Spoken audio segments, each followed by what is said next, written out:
Hello, I'm Dr. Gil Wilshire at Missouri Fertility in Columbia, Missouri. Today we're going to be discussing fertility treatment and long-term health impacts. I get this question all the time. Women are concerned, gee, I was treated for fertility over these years, I've had some IVF babies, and now I have these health issues coming up. Did my treatments affect my health?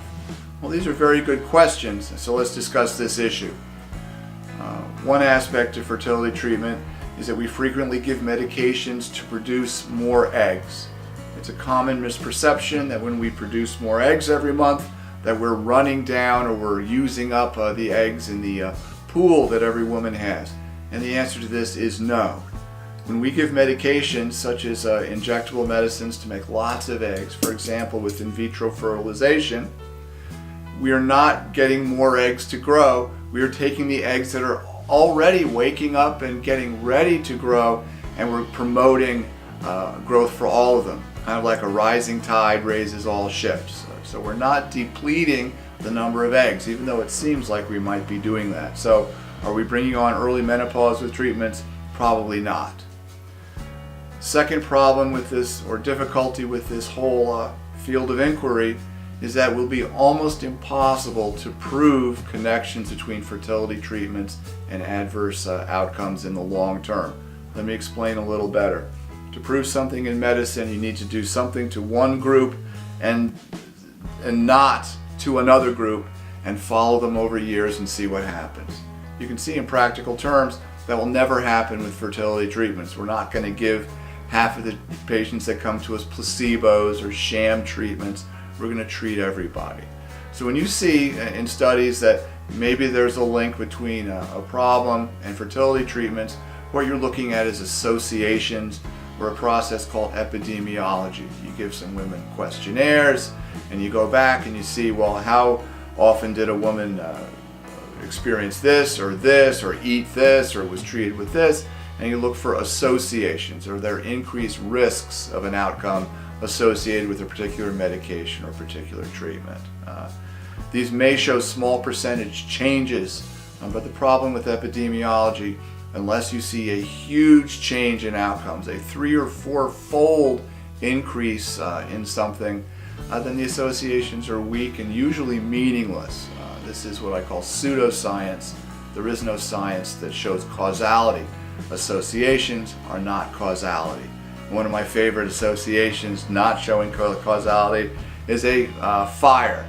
Let's say your house is on fire. You go there, you're going to see fire department. You're going to see the trucks. You're going to see the firemen. So you might say, gee, firemen cause fires. Well, they do not. They are associated with fires, but obviously they're not causing them. So that's the conflict you see between causality and association.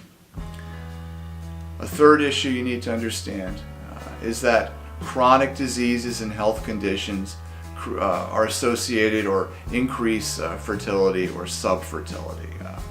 Chronic autoimmune diseases, not just lupus, but rheumatoid arthritis and psoriasis of the joints. These things can be associated with a lower fertility rate. Underweight, overweight, chronic pain, all kinds of chronic medical conditions will lower a woman's and a man's fertility potential. So you can see, if we're dealing with a pool of people that are more likely to have some chronic diseases, this is the same pool of people that's likely to have chronic diseases later on in life. Once again, it's an association, not a causality. Now, one interesting thing, since I mentioned autoimmune diseases, is that some of these diseases actually get better in pregnancy. Pregnancy will make some of these conditions better, and some women with these conditions generally feel best when they're pregnant. They like to get pregnant over and over just to help with this.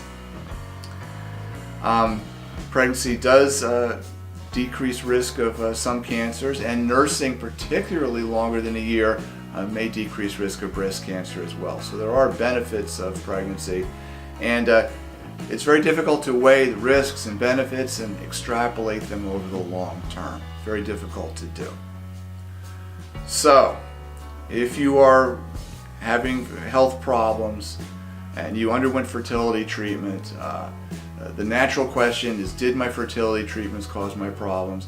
And the answer is probably not. Now obviously there may be some things going on we don't understand yet. Future studies may show associations that actually do demonstrate causality. But at this point, there's no evidence of long-term health damage due to fertility treatments. And fertility treatments, while you're doing them, can result in hyperstimulation and hormone issues, and obviously treatments may have some risks. As far as long-term health effects, there's no good evidence that fertility treatments affect them or have long-term damages to the body. So, I hope that answers your questions. This is Dr. Wilshire at Missouri Fertility.